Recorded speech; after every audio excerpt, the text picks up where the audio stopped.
동화를 보면서 자린고비가 어떤 사람을 말하는 것인지 생각해보자. 자, 이야기 속으로 들어가 볼까? 옛날 어느 마을에 지독한 자린고비가 살았어요. 얼마나 지독한지 웬만한 구두쇠는 그 앞에서 말도 못 꺼냈어요.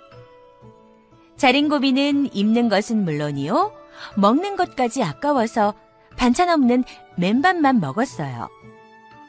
이렇게 매일 맨밥만 먹으니 아들 며느리가 가만히 있을 리 없었지요. 아버님, 제발 반찬 좀 만들어 먹어요. 네? 아들 며느리가 조르는 바람에 자린고비는 조기를 사다가 천장에 매달아 놓고 밥 먹을 때만 쳐다보게 했어요. 그러다 아들 며느리가 조기를 너무 자주 쳐다본다 싶으면 이렇게 호통을 쳤어요. 자다! 그만 쳐다봐라! 늘 이렇게 살다 보니 아들도 며느리도 차츰 자린고비가 되어갔어요. 어느 날 며느리는 빈손으로 장에 갔어요.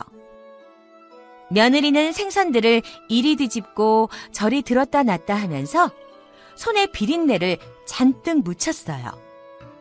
그렇게 생선 비린내가 잔뜩 밴 손으로 집에 돌아와 손을 씻고는 그 물로 생선국을 끓였어요. 그런데 좋아할 줄 알았던 자린고비 시아버지는 마땅치 않은 듯 혀를 차며 이렇게 말했어요. 아이고 아까워라. 그 손을 우물에 씻었으면 1년 내내 생선국을 먹을 텐데. 이렇게 지독한 자린고비에게도 친구가 있었어요. 끼리끼리 어울린다고 그 친구도 자린고비 못지않은 구두쇠였어요. 둘은 두 고개를 사이에 놓고 살았어요. 그런데 이 둘이 팽팽하게 맞선 일이 생겼어요. 때는 겨울. 찬바람이 몰아치고 강물이 꽝꽝 어는 무척 추운 날이었어요. 자린고비는 새벽녘에 잠이 깼어요.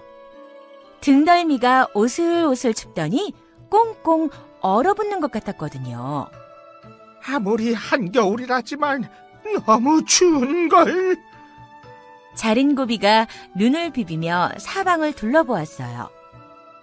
문풍지에 주먹만한 구멍이 뚫려 있었어요. 아니, 어떤 놈이 이렇게 한 거야? 어쩌다 그렇게 큰 구멍이 생겼는지는 알 수 없었지만 화만 낼 때가 아니었어요. 당장 얼어 죽게 생겼으니까요. 그런데 보통 사람 같으면 얼른 새 종이를 사다가 바르면 될 일이지만 자린고비는 그럴 수 없었어요. 아까운 돈을 그까지 종이 사는데 쓸 수야 없지. 문구멍 때문에 얼어 죽기야 하겠어? 자린고비는 이까지 추위쯤 버틸 수 있다고 생각하고는 몸을 돌려누웠어요. 그러고는 이불을 머리 끝까지 뒤집어 쓰고 잠을 청했어요. 하지만 매서운 겨울바람이 바늘처럼 등허리에 와서 콕콕 박혔어요. 새벽 내내 오들오들 떨던 자린고비는 첫 딸기 울기도 전에 방문을 박차고 종이를 주우러 밖으로 나갔어요. 하지만 종이가 참 귀하던 때라 사람들은 종이를 함부로 버리지 않았어요. 그러니 하루 종일 돌아다녀도 종이쪽 한 장 구할 수 없었어요. 낙심한 자린고비가 집으로 돌아가려는데 어느 장사꾼이 문풍지를 새로 바르고 있는 게 보였어요. 자린고비는 그 옆에 서서 혹시나 남는 게 있을까 하고 눈치를 보며 기다렸어요. 역시나 자투리가 조금 남았어요.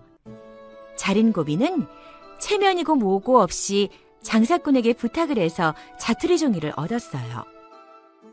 집에 돌아온 자린고비는 얼른 찢어진 문풍지 위에 종이를 덧발랐어요. 그런데 이런 어두운 종이가 구멍을 막기에는 조금 작았어요. 자린고비는 별 수 없이 참고 지낼 생각으로 몸을 새우처럼 웅크리고 자리에 누웠어요. 이불을 둘둘 말아감싸고요. 하지만 새로 붙인 종이가 세찬 겨울바람을 하루도 견디지 못하고 떨어져 버렸어요. 자린고비는 새벽녘에 다시 잠이 깼어요. 자린고비는 어두운 종이 쪽을 바라보면서 고민했어요.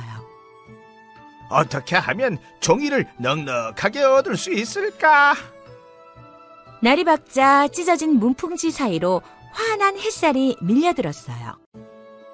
자린고비는 그제야 무릎을 탁 치며 들고 있던 종이 쪽지에 편지를 쓰기 시작했어요. 종이가 작으니까 글씨를 깨알같이 썼지요. 이보게 친구, 내 꼭 쓸 일이 있어서 그러니 올해 정월 초하루부터 섣달 금음까지의 운세를 모두 적어서 보내주게. 자린고비는 편지를 손자 녀석을 시켜 강 건너 사는 친구에게 보냈어요. 어른에게 시키면 심부름 값을 달라고 할 테니 손자 녀석을 꼬드겨서 심부름을 시킨 거예요. 작은 종이에 편지를 써서 보내면 친구가 1년 운세를 적은 큰 종이를 보내올 거라고 자린고비는 생각했어요. 뚫린 구멍을 막고도 종이가 남겠다 싶었던 거지요. 자린고비는 편지를 보내놓고 이제나 저제나 답장이 오기를 기다렸어요. 그동안에도 뚫린 구멍으로는 찬바람이 자꾸 새어들어왔어요. 날이면 날마다 편지를 기다렸는데 아무리 기다려도 답장은 오지 않았어요. 아무 소식이 없자 자린고비는 화가 머리 끝까지 났어요. 아니, 이런 고얀 친구가 있나? 귀한 종이에다 쓴 편지를 받았으면 하다못해 그만한 종이에라도 답장을 보내야지. 어쩌자고 아무런 소식이 없어? 자린고비는 그 길로 강 건너 친구의 집을 찾아갔어요. 이 사람아, 남의 편지를 받았으면 얼른 답장을 보내야 할 것 아닌가? 자린고비는 다짜고짜 큰 소리를 지르며 불평을 늘어놓았어요.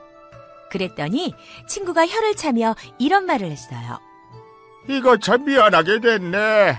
나도 답장을 보내고는 싶었지만 집에 마침 종이가 없어서 말이야. 일이 이렇게 되자 자린고비는 자기가 보냈던 종이 쪽지라도 돌려받아야겠다고 생각했어요. 그래야 손해를 안 볼 거라고 생각했지요. 그럼 그 편지라도 돌려줄게. 그런데 친구가 하는 말이 더 볼만했어요. 그 편지 말인가? 마침 우리 집 문에 구멍 뚫린 데가 있어서 발라놨네. 질긴 것이 문구멍 바르기에 아주 안성맞춤이더구먼. 그 말을 들은 자린고비는 속이 터질 노릇이었어요. 세상에 이런 경우가 어디 있나? 남의 귀한 종이로 자기 집 문구멍을 바르다니! 화가 머리 끝까지 난 자린고비는 친구네 문구멍에 붙여진 편지를 다짜고짜 잡아 떼었어요.